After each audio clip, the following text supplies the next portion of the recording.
पिछले video lecture में आपने दावों के प्रकारों के बारे में पढ़ा था।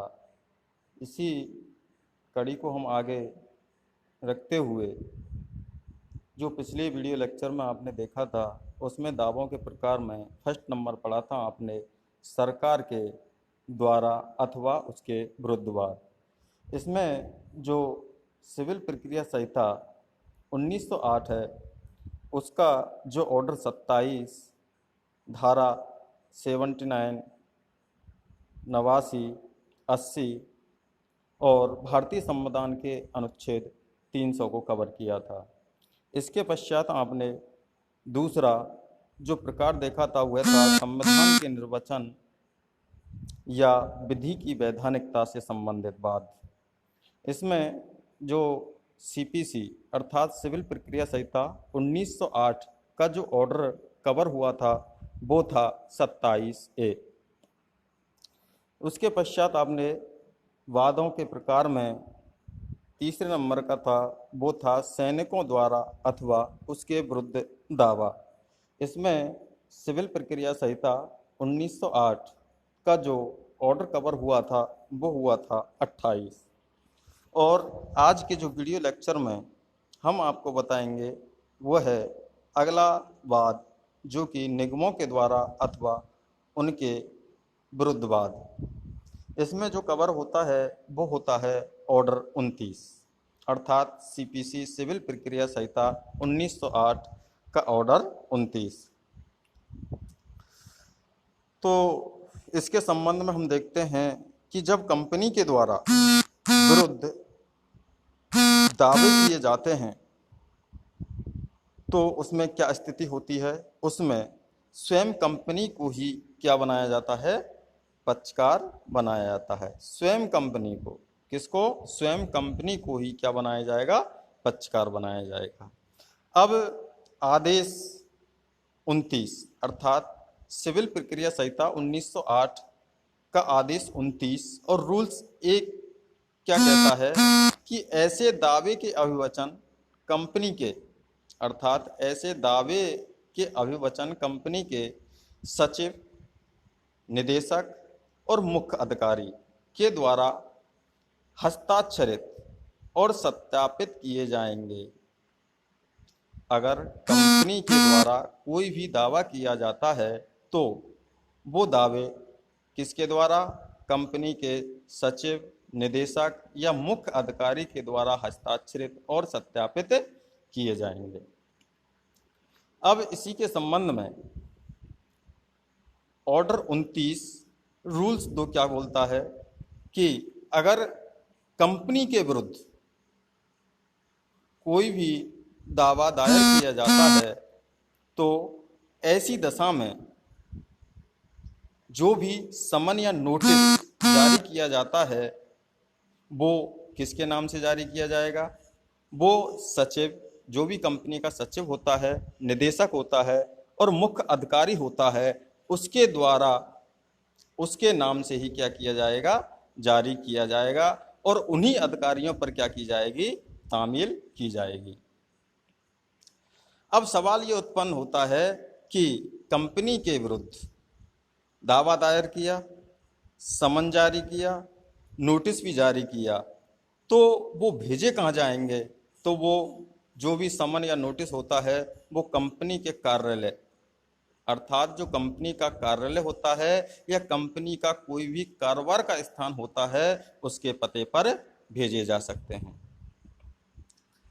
अब मान लो कंपनी के विरुद्ध कोई भी दावा किया तो फिर उसमें जो सचिव होते हैं, निदेशक होते हैं, उनकी क्या ड्यूटी होती है।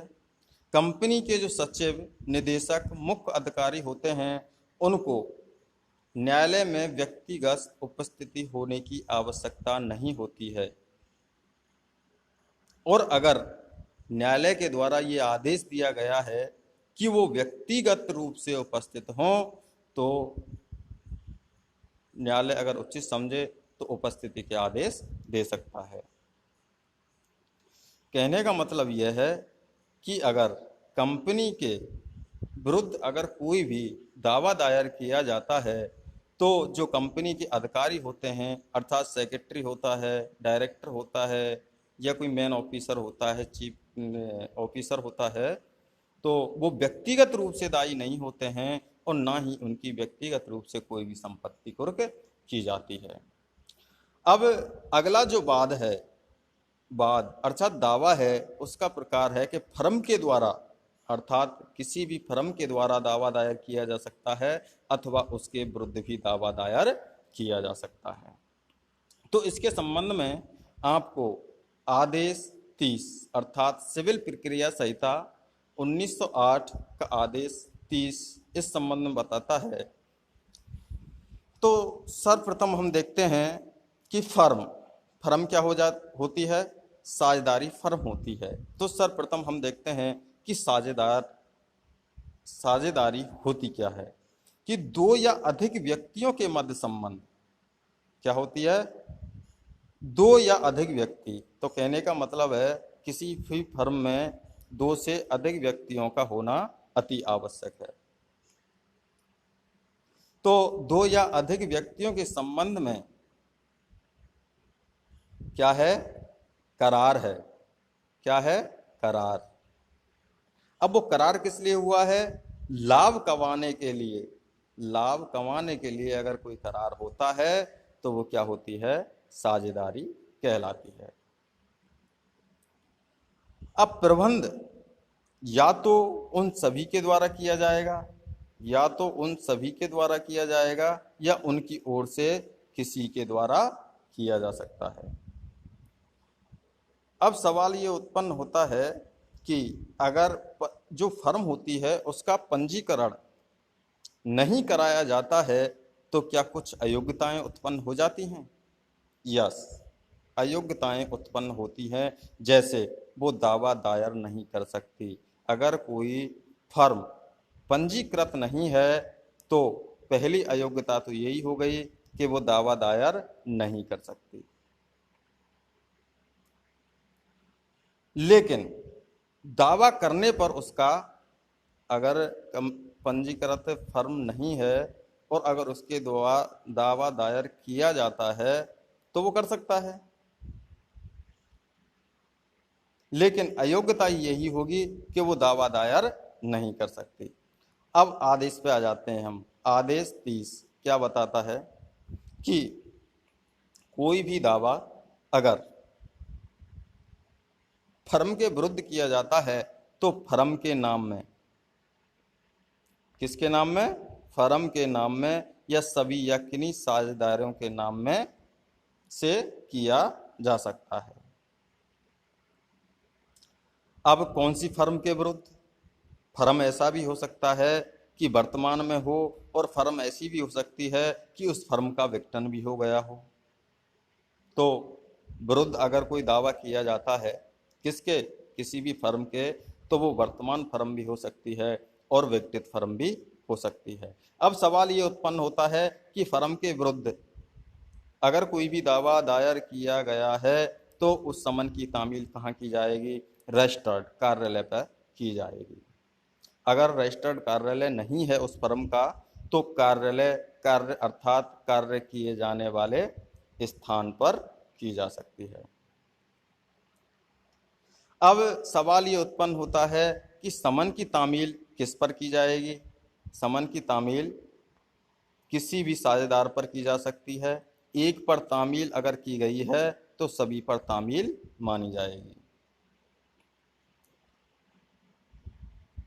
या फिर साझेदार नहीं है तो कारोबार का जो नियंत्रण या प्रबंध करता है उस पर भी समन की तामील की जा सकती है।